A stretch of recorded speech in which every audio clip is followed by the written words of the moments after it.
தெலுங்கு மக்கள் குறித்த நடிகை கஸ்தூரியின் பேச்சு தமிழ்நாட்டு மக்களுக்கு ஆபத்தை விளைவிக்கும் என்று மதுரை உயர்நீதிமன்ற கிளையில் அரசு தரப்பில் தெரிவிக்கப்பட்டிருக்கிறது. ஏற்கனவே அவருக்கு முன்ஜாமீன் வழங்க அரசு தரப்பில் கடும் எதிர்ப்பு தெரிவிக்கப்பட்ட சூழலில் கஸ்தூரியின் பேச்சு ஆபத்தை விளைவிக்கும் என்றும் அரசு தரப்பில் தெரிவிக்கப்பட்டிருக்கிறது.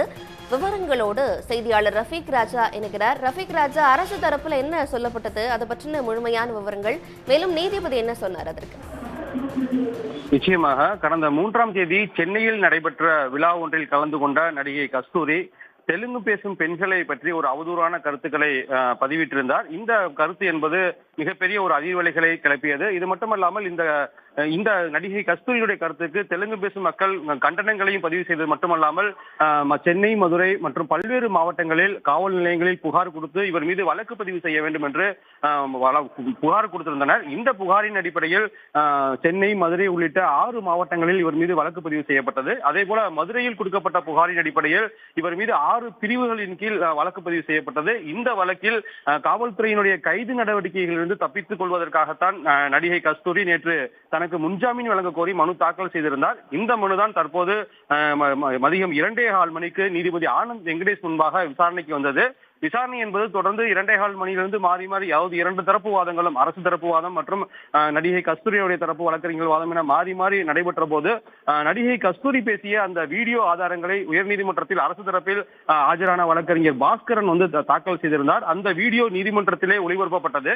அதில் நடிகை கஸ்தூரி அந்த தெலுங்கு மக்கள் குறித்து, தெலுங்கு பெண்கள் குறித்து அவதூறான பேசிய பேச்சுக்களும் பதிவிட்டிருந்தது. இந்த பதிவை நீதிபதி பதிவு செய்து கொண்டுதான் பல்வேறு கேள்விகளை நடிகை கஸ்தூரிக்கு எழுப்பியிருந்தார். குறிப்பாக தான் கற்றவர் என்றும் சமூக ஆர்வலர் என்றும் அரசியல்வாதி என்றும் பேசிக்கொள்ளும் நடிகை கஸ்தூரி இது போன்ற ஒரு வெறுக்கத்தக்க வகையில் இது போன்ற கருத்துக்களை எவ்வாறு பதிவிட்டார், இதற்கான காரணம் என்ன, எவ்வாறு இது போன்றதான் பதிவு செய்ய முடிகிறது என்று பல்வேறு கேள்விகளை நீதிபதி எழுப்பியிருந்தார். அது மட்டுமல்லாமல் தமிழகத்தில் தெலுங்கு மக்கள் என்பது அவர்கள் வந்தேரிகள் கிடையாது, அவர்களும் இந்த தமிழகத்தின் ஒரு மக்கள், அவர்கள்தான் தற்போது அதிகம் வசித்து வருகின்றனர்.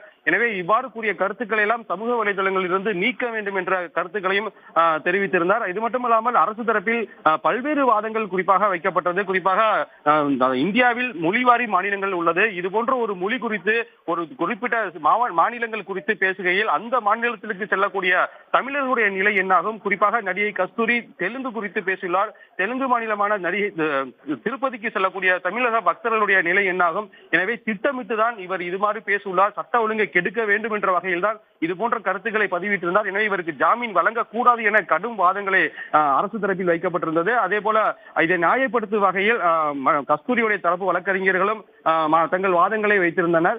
இதனைத் தொடர்ந்து 2 தரப்புகளையும் வாதங்களையும் பதிவு செய்த நீதிபதி இந்த வழக்கினருக்கு உரிய தீர்ப்பு வழங்கப்படும் என கூறி வழக்கு விசாரணை நாளை மறுநாள், அதாவது வியாழக்கிழமை இந்த தீர்ப்புக்காக வழக்கு தற்போது ஒத்திவைக்கப்பட்டுள்ளது.